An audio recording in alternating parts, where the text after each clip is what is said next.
Maro ny olana sedrain'ny mpiasa sy ny asa eto Madagasikara raha antsikaritra amin'izao fotoana izao dia hita taratra ny fitombon'ny zaza tsy ampy taona miroa sahady amin'ny sehatry ny asa noho ny tsy fisiany eo anivon'ny ankohona.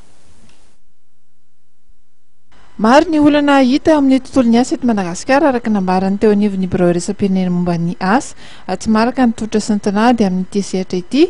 Ny kalitaon'ny asa ambany noho ny tsy fanarahana ny fenitra iraisam-pirenena amin'ny asa noho ny tsy fahalalany mpampiasa sy ny mpiasan'ny zofototra ananany ary ny andraikiny ihany koa.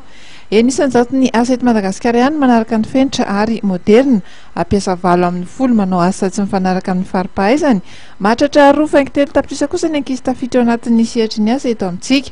Anisan'ny olana mipetraka ihany koa ny tsy mbola ivoan'ny didy fampiarana hamikasika ny lalànan'ny asa. Ny principe et droits fondamentaux au travail dia miainga amin'ny convention fototra anankiefatra. Voalohany tokony malalaka ny ahafahan'ny mpiasa mivondrona ao anatin'ny syndicat eo amin'ny sehatry ny asa. Tsisy azo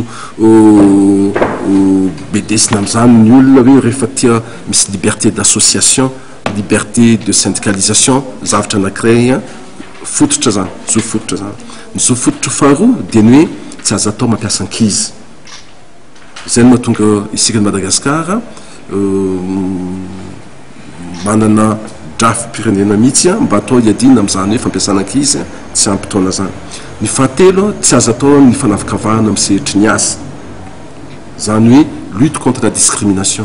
Ohatra ka ny vehivavy omena karama kely noho ny lehilahy na ny hoe ny olona ohatran'izao noho ny religion sy ny sisa tsy azo atao ny fanavakavahana satria hiarany lalàna iraisam-pirenena sy ny lalàna misy eto firenena ohatra ka misy fanavakavahana noho ny antony maro isan-karazany eo amin'ny sehatry ny asa tsy azo atao mihitsy zany. Dia ny fahatelo tsy tokony misy ny fahaefatra dia tsy misy ny travaux forcés. Ankoatran'io dia mipetraka olana goavana ao amin'ny mpampiasa sy ny mpiasa malagasy ihany koa ny tsy fahalalana zo fototra sy ny andraikitra. Antony izay anatosany birao iraisam-pirenena misahana ny asa miaraka amin'ny pastoral'ny mpiasa ny orinasa akademia andiany faharoa izay totsaina ny fianaratsony 1 sy 2 novambra ho avy izao. Ny olana ohatra ka tsy avoaka ny décret d'application code du travail dia misy zone d'ombre zany, lasa misy interprétation. Zay zany ny olana ao anatin'ilay izy. Ka le décret d'application no tokony anazava ahoana ny disposition ny article ohatran'izao anatin'ny code du travail. Raha tsy avoaka ny décret d'application mahatratra any amin'ny telopolo any ny décret d'application andrasana hatramin'izao mbola tsy mivoaka daholo. Zay ny olana zay satria lasa misy zone d'ombre, lasa misy zone d'interprétation ao anatiny.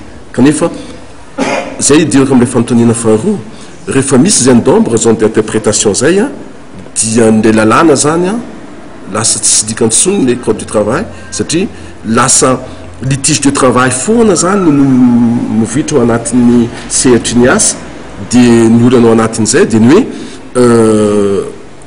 raha ohatra ka somary lavidavitra misy ny inspecteur du travail na ny inspecteur du travail akory indraindray rehefa devant situation anankiray dia tsy anao ny médiation sy ny sisa ao anatin'ilay izy dia sarotra aminy anao an'izay asan'izay satria le code du travail zay base de travail tokony ananany zany somary flou ao anatin'ilay izy ka entina any amin'ny tribunal du travail le litige rehefa avy eo dia ny tribunal indraindray soit mamoaka jurisprudence anankiray izy mamoaka interprétation izy dia lasa iny no ampiara na hoe miteny izy hoe fa tsy afaka